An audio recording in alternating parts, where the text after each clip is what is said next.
A restaurant owner screamed at his own employee in front of a full sidewalk of strangers, mocking her for trying to feed a hungry old man.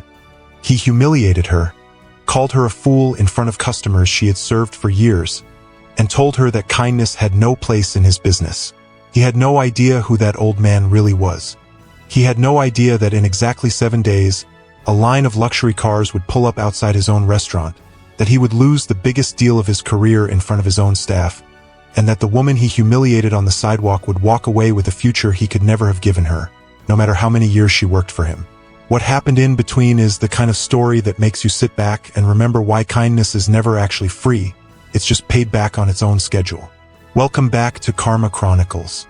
If you love stories where quiet kindness ends up rewriting someone's entire future, stick around, because this one is going to stay with you long after it ends. Destiny Carter was 26 years old, working double shifts at a small family-owned diner in Atlanta, Georgia. She had grown up just outside the city, raised mostly by her grandmother after her mother worked 2 jobs to keep the lights on. She never finished the 2 years of community college she started. Not because she didn't want to, but because rent and groceries came first every single time. She wasn't rich. She drove a car with over 180,000 miles on it, and she split a cramped 2-bedroom apartment with 2 roommates just to make ends meet. But everyone who ever sat in her section said the same thing about her. She made you feel like you mattered. Businessmen in $1,000 suits, single moms counting out change for a coffee, college students studying between shifts of their own. She treated every single one of them exactly the same. Warm, present, kind. Her manager once joked that she should have been a therapist instead of a waitress. Destiny just laughed it off. She said people deserve to feel seen no matter what they ordered or how much they tipped, and she meant it every single time she said it. For 3 days straight, Destiny noticed the same elderly man sitting quietly against the brick wall just outside the diner's entrance. He never asked for money. He never held out a cup or a sign. He never made a scene. He just sat there, watching the world walk past him, wrapped in a coat that looked far too thin for the cold Atlanta mornings, his hands tucked under his arms to keep warm. Destiny found herself glancing out the window between tables, wondering the same thing every single day. Had he eaten anything at all? Did he have somewhere warm to sleep that night?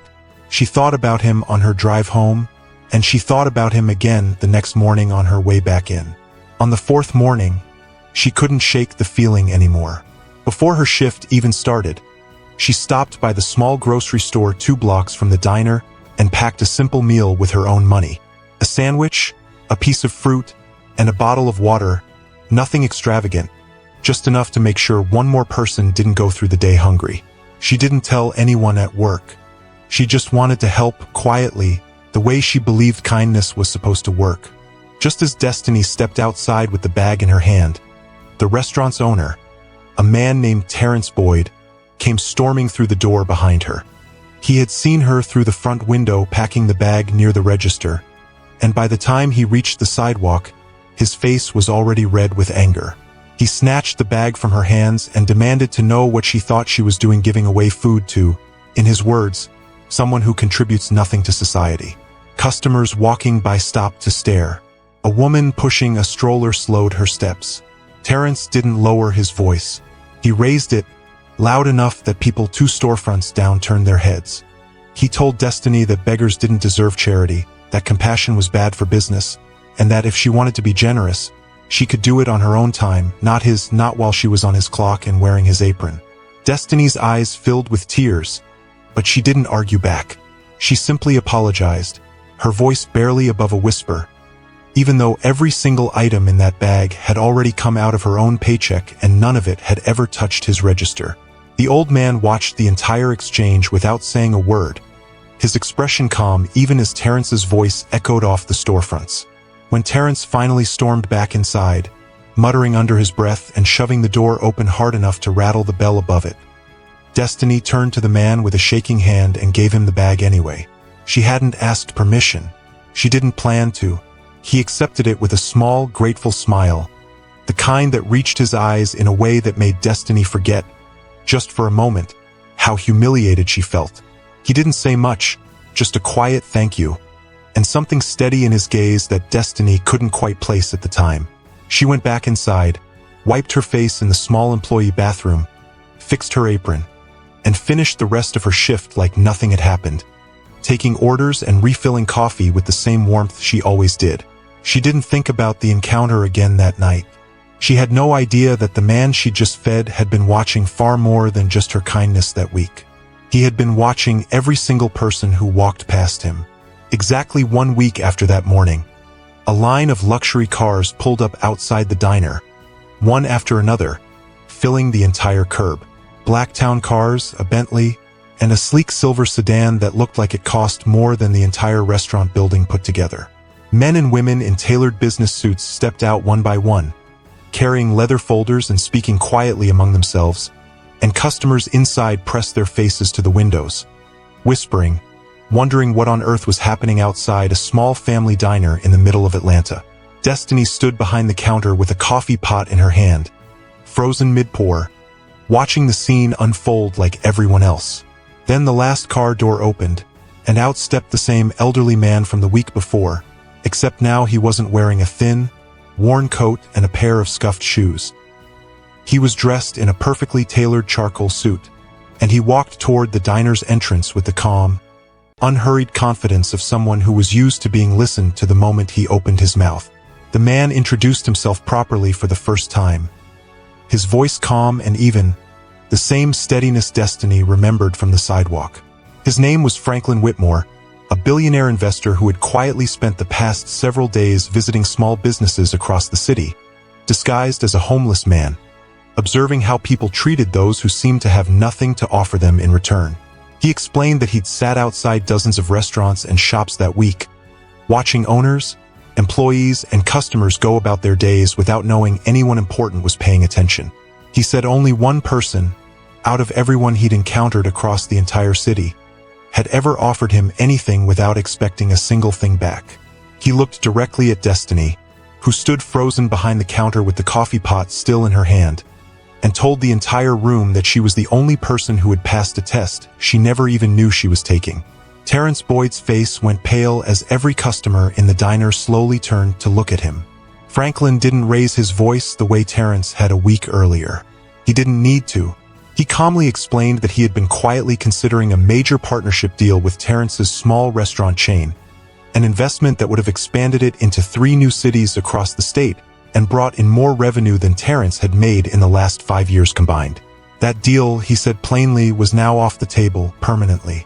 He told Terrence, in front of his own staff and customers, that a business built without basic compassion for the people around it wasn't a business worth investing a single dollar in, no matter how good the numbers looked on paper.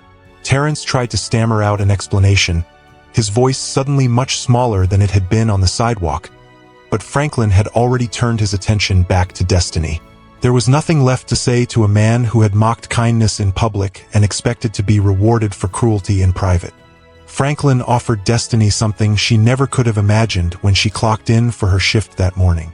He offered to fund her education completely, covering every semester until she finished the degree she'd once had to abandon. He offered to purchase her a home outright, no mortgage, no strings attached.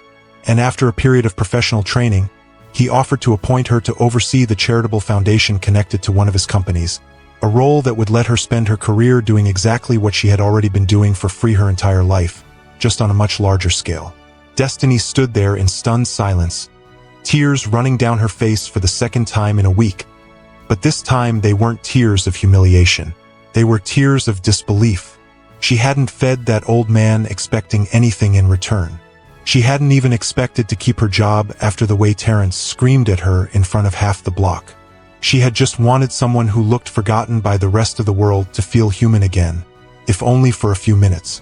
Word of what happened outside that small Atlanta diner spread fast, and it didn't take long before people across the entire city were talking about it, sharing versions of the story with friends and co-workers who hadn't even seen it happen. Terrence Boyd lost his biggest business opportunity in a single afternoon, undone by his own cruelty toward someone he had assumed had no power or influence at all. He learned, far too late, that the people we dismiss are sometimes the very people watching us the closest. Destiny Carter, a woman who once split rent with 2 roommates just to get by, walked into a future she never saw coming. All because she chose kindness at a moment when she was certain absolutely no one important was watching her at all. That's the lesson this story leaves behind. Long after the cars pulled away and the diner went back to its usual quiet mornings. Character isn't revealed by how you treat the people who can do something for you. It's revealed by how you treat the people who seemingly can't do anything for you at all. If the story moved you even a little, hit that subscribe button on Karma Chronicles right now. Every single subscriber tells us to keep finding stories like this one.